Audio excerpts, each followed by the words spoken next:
The YRA, Yorkshire Republican Army. A short history into its background narrated by Flagstone Jack III.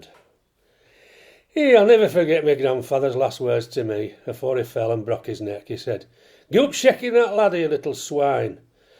Ah well, that was the birth of the legend of Flagstone Jack I, Yorkshire patriot, counterfeiter and martyr to his dangleberries, or hemorrhoids if there's a southerner.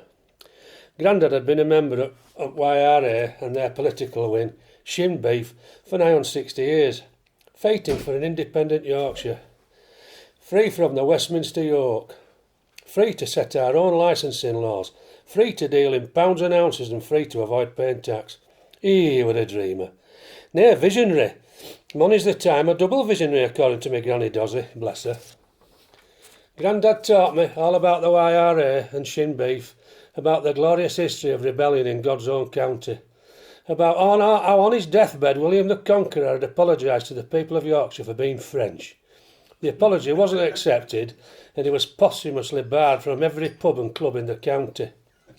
The Wars of the Roses were another setback for independence. Those slippery Lancastrians poisoned our lads with hot pot, Boddingtons and Thwaites' ales. It were a calamity. But as always we rallied, rubbed our sens down in ferret oil and girthed up our loins for the next uprising. The YRA and Shin Beef learned well from a Leeds lad, Guy Fawkes. He was educated in York and he'd had a plate full of London elite, ring any bells. So, along with his mates from Pondock Club in Steeton, he got on with gunpowder plot but was snitched on by a southerner. Guy went down in history as being the only man ever to enter Parliament with any honest intentions, bless him. Not so widely known was his southern cousin, Gay Fawkes. Now then, Gay was fond of wearing women's clothing. He were a right turn, it were old Gay. But because he were well liked by judiciary, clergy, monarchy and senior politicians, they allowed him, nay, some say encouraged him, to ply his wares in the city. Then came the night of infamy when himself and an archbishop were thrown out of the Cockney Pride in Piccadilly for outraging public morals. As you can imagine, the archbishop was promoted instantly, but cousin Gay was exiled to northern Spain.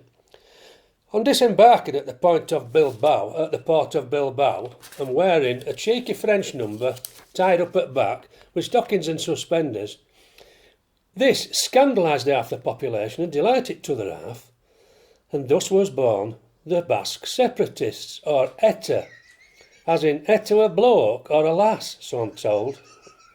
Hostilities in Yorkshire simmered for a while, but rioting ensued when the Barnsley Gravy Lakes were nationalised, whippet racing was banned, and the wearing of flat caps was made punishable by death. The convicted flat-hat martyrs were force-fed jelly deals and drip-fed badger bitter from Bournemouth. This caused outrage amongst the beleaguered folk of Yorkshire, who took to the streets and burned effigies of Chas and Dave and Mike Reid. The campaign for independence really hotted up when Flagstone Jack called for a reconquest of Barnoldswick and for the Boundary Commission to be shot on sight. He was jailed at HMP Doncaster, but true to form, tunnelled his way into the governess's wife's boudoir. According to his memoirs, they were instantly smitten and for 3 days and nights were at it like Stuarts. The governor vowed revenge on Grandad, but rapidly changed his mind when he woke up one morning to find a head of cabbage in his bed. A clear YRA message: you will sleep with the compost. After Grandad's fall and his untimely death, he was mourned by millions. Attending were bookies, butchers and publicans. Also present was the prison governor's wife, along with a man who looked uncannily like my dad. The Republican nature of the YRA and Shin Beef was increased when my dad, Flagstone II, took over the reins of power. At a rally of the faithful at Pontefract racetrack, he avowed, "We shall have our independence, with the ballot box in one hand and a spirit of damn your eyes impudence in t'other. The day is fast approaching when the white rose flag will fly over every town hall in Yorkshire. Dialect will be compulsory in schools, and Flagstone I will be an alt currency." True to form, the Westminster regime responded with a brutal crackdown. All Yorkshire emblems were to be removed, the flat cap ban was reintroduced, and anyone saying "Hey up Sithie" was to be arrested on the spot and imprisoned without trial. The consequent rioting was ugly. In Silsden, the Cobbeydale rioters commandeered a water cannon and blathered the charging gendarmes with Yorkshire pudding batter. A Shin Beef spokesman called for calm, but the provisional wing of the YRA set fire to the Haggis farm, blew up the Whelk Dam and ordered a blackout on EastEnders. When all was calm and weary, the weary YRA went back to their allotments as it was time to gather in the sausage vines. The government ordered a further clampdown on all YR activists who promptly went underground. Mother Shipton's Cave to be exact, where they soon formed a hard rock group.